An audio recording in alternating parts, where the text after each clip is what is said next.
What's up mga kaklasik? It's your boy Fernando. Nagbabalik na naman para sa panibagong video. So ayan, rides tayo. Ang ating first ride ngayong 2024. So pupunta tayo ng Arayat kasama ng ating mga tropa. So tayo ay gagamit ng scooter sa ride na ito. Dahil scooter ride tayo, makasama natin mga naka-scooter lang din. At ayan, naisipan ko na gamitin yung Mio para sa rides na ito. At di ko lang sure kung gaano kalayo or ilang oras yung biyahe papuntang Arayat, Pampanga. Pero nagkayayaan lang na pumunta doon. So ayan, subukan natin, no? Testingin natin kung pwede pa bang pang long ride yung aking Mio i125 after 3 years na paggamit. Kung kaya pa ba makipagsabayan sa mga ibang mga scooters, no? So ayan, yung aking Mio i125 na akin munang gagamitin para sa rides na ito. So ayan, samahan nyo ako mga kaklasik sa ating rides papuntang Arayat. So ayan, preparing ako at papunta sa aming meeting place, no? Pupunta tayo sa ating meeting place kung saan magkikita-kita kami ng aking mga kasama sa rides na ito. Alright, so let's go mga klasik. Samahan nyo ako sa rides na ito at sa pag-testing natin sa aking Mio i125 kung goods pa rin ba siya after 3 years, no? Right, let's go!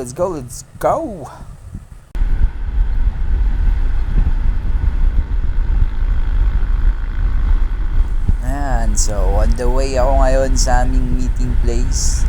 Dito dumaan sa Clark, Pampanga. Ngayon pala mga kaklasik, kung sino man yung papasok ng Clark, medyo mag-ingat kayo kasi nag-check sila dito ng mga walang plaka. Hindi nila pinapapasok. Kung nakapasok ka man na wala kang plaka, baka matikitan ka. So ingat-ingat lang sa mga kapwa nating riders pa na wala pang plaka dyan na dumadaan din dito sa Clark, no? Medyo mahigpit sila ngayon.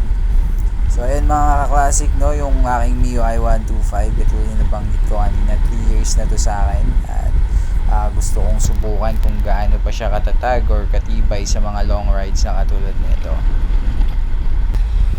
And so bago yung ilang beses ko na rin nagamit yung motor na to papuntang Baguio, mga 5 beses siguro. Ayan, na Baguio rides ko to. So masasabi kong subok talaga to yung mga bago-bago pa siya, sa mga long rides. Pero ngayon na 3 years na, kamusta naman ang performance niya? Bale yung odometer pala nito mga classic, nasa 26k na siya. At hindi pa naman ganun kalayo kasi dalawa nga yung motor ko. Hindi ko naman nagagamit masyado kasi work from home tayo. So naalabas lang din ako kapag may mga rides katulad nito. So ayan, gusto ko lang testingin, subukan kung all goods ba at kung gaano katibay ang Mio i125 sa mga long rides.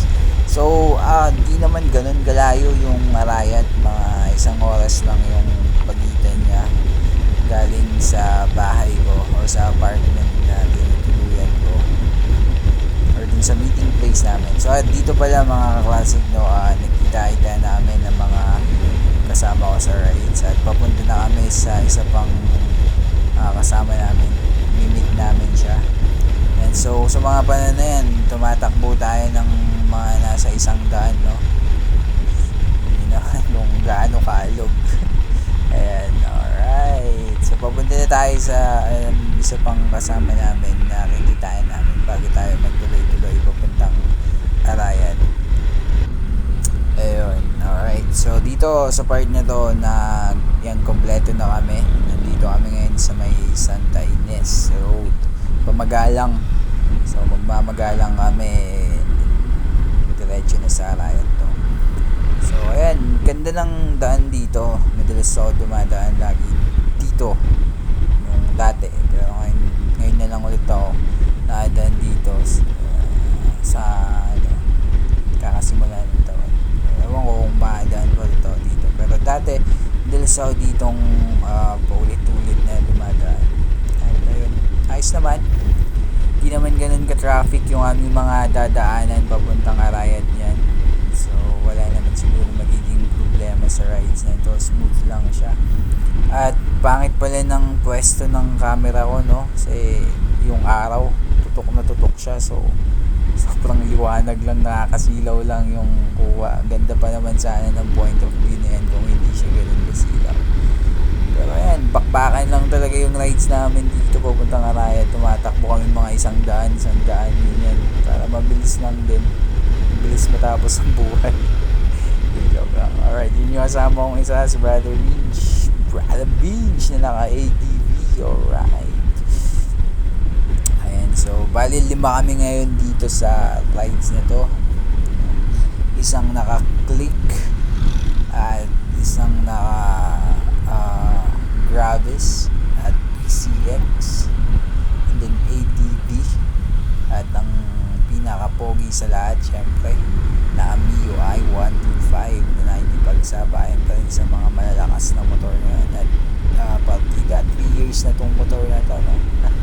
Alright, so let's go rides lang mga ka-classic, samahan nyo lang kami sa rides na ito. Alright, let's go. And so nakarating na kami sa isang destination namin kung saan kakain sana kami kaso sarado pa. Sobrang ganda ng view dito, so naisipan ko na ito yung gawing thumbnail, no? Ayan o, angas o. Alright, thumbnail yarns. Pero sarado pa yung kainan na ano. Kasi pangalan na ito, Cafe YTS yata or TYS. Basta parang ganon. At ayan, imbis na kumain, nag-picture na lang kami dyan. At akala namin makakahabol pa yung isang kasama namin yung nakaklik kasi hindi na siya humabol.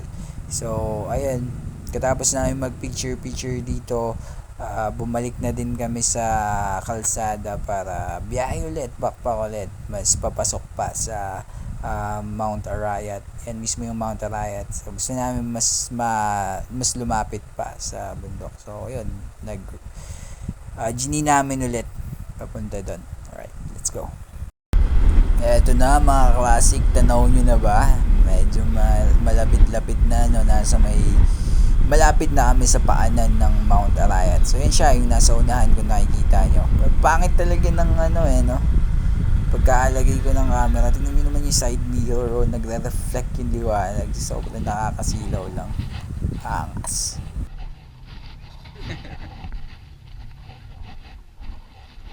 Ayan, so dito pala sa part na to na rating na kami sa may Arayat National Park, no? So maganda dito. May mga swimming pools, may mga park talaga siya kung saan pwede kayong mag-outdoor activities kasama ng tropa, pamilya, or sino man na gusto nyo dalhin dito. So, sa mga panahon na to, gutom na talaga kami, mga classic. So, kahanap kami ng pwedeng kainan. So, lakad lang habang gahanap ng makakainan.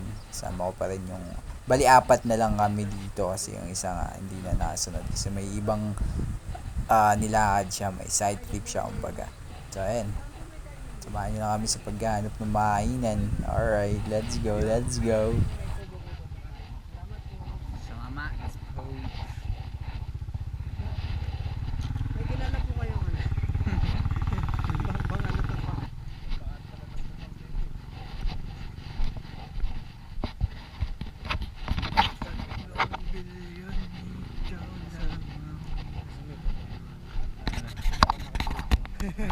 Okay lang yan. So, ayan, dito nahanap kami ng kainan kaso yung mga pagkain ipapaluto mo pa. Angas, diba? Paluto kami yan ng itlog, fried chicken, tapos meron na silang ready na lechon kawali, and then rice, diba? So, mga angas breakfast ride sa Arayat. Sarap din, ayos din yung pagkain.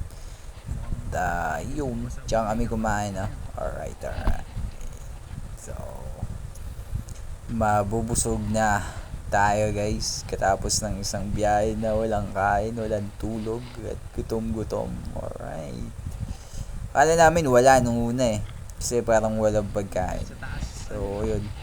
Nagtanong sila. And sabi nung nanay na nagtitinda doon na meron at nagluluto naman sila. So, dyan na kami kumain. Para, then kwentuhan, tambay lang ng mga ilang oras. And then, larga na ulit. Pakbak na ulit pa uwi. Alright.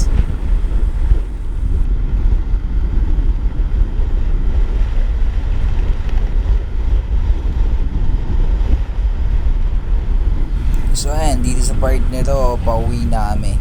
Pero naisipan nilang huminto muna para mag-take ulit ng mga pictures. Yeah, angas. Let's go. Picture. Picture muna tayo. Hindi mo naman kasi yung view dyan, no? Ganda, di ba? Kita mo talaga yung Mount Arayat, no? May Mount Arayat pala, guys, dito siya sa Pampanga. Destino. Siya sa Pampanga na destino. Pag kataas na destino niya, lilipat din yan. Joke lang. Ayan, so picture sila. Nakatakot nga yan kasi gilid siya ng kalsada and then may mga dumadaan na mga sasakyan. Pero wala pa kayo, importante. Makapag-picture kami, may mamay day, di ba? Alright, let's go. Picture lang mga kaklasik. Di ba? Gilid ng kalsada talaga yan. Pero yan, tapos na. Balik na ulit tayo sa biyahe natin. Alright. So, yun mga kaklasik, based sa biyahe namin na ito, na kasama yung mga malalakas na motors. Higher CC sila, 125 lang ako. I mean, yung Gravis, 125 lang din ata. Pero mas bago siyang labas, diba? Na mas bago siyang model para sa MIUI 125. Pero kahit na ganun, mga kaklasik, wala naman naging problema. Takbuhang 100 nga ito yung sabi ko kanina. Pero nakakaya naman, di ba? Nakakaya pa rin maipagsabayan ng ating MIUI 125. At smooth pa rin talaga yung pagtakbo niya. So sa loob ng 3 taon guys, isang beses pa lang ako nakapag CVT. And sa loob ng 3 taon guys, isang beses ko pala na palinis yung pang gilid na ito. At sobrang pudpud talaga yung mga bola. At yun, pinapalit ko ng stock pa rin. And then nalaga naman sa change oil to at gear oil. So talagang wala akong nagiging problema. Nagamit ko na din to isang beses sa Manila to Quezon City. And then balikan. Manila to Quezon City. Hindi. Baguio to Quezon City. So, nag-rides ako Pampanga to Baguio and then Baguio to Quezon City. Sobrang angas, diba? Sobrang tibay. Nga lang, ngalay kasi ang lit Kahit ramdam mo yung mga ramdam mo yung mga lubak sa daan. Lalo na sa bandang Apalit, Bulacan. Ramdam mo talaga yung mga lubak doon. Pero yun guys, mga kaklasik, sobrang ayos naman. Hindi ka talaga bibiguhin, hindi ako binigo ng Mio na to sa loob ng 3 taon na paggamit ko sa kanya. At dito rin ako unang motor na sumemplang. So yun, sobrang alog naman kasi ng pinagligyan mo ng camera. Wala kasi, di kasi pwedeng ilagay sa helmet ko guys. So dyan sa dibdib ko na lang, gumamit na lang ako ng strap. Chest mount strap. Diba? Kaya ganyan. Diba? Overtake lang Uy, habol. Ayan. So, okay naman. Ako naging problema sa loob ng 3 taon na paggamit ko na ito. So, malas talaga. So, sa mga kapwa ko na MIUI 125 din dyan, kamusta performance ng MIUI nyo? Kamusta ang handling, vibration, or kahit share nyo naman yan, comment nyo din sa baba at masaya ako babasa din kung kamusta ang experience niyo sa paggamit ng inyong MIUI 125. Pero ayun guys, mga ka-classic, salamat sa panunood. Tapos na yung ride na ito, pauwi na kami niyan at ako'y antok na dahil wala pang tulog at gems na rin. Maraming salamat sa pagsama at panunood at huwag kayong magsasawa sa aking mga videos, ang lalo sa aking boses, at patuloy lang tayo na gagawa ng mga videos katulad nito. At ayun, si boy Fernando. At yeah, huwag kalimutang maging pogi. Peace out.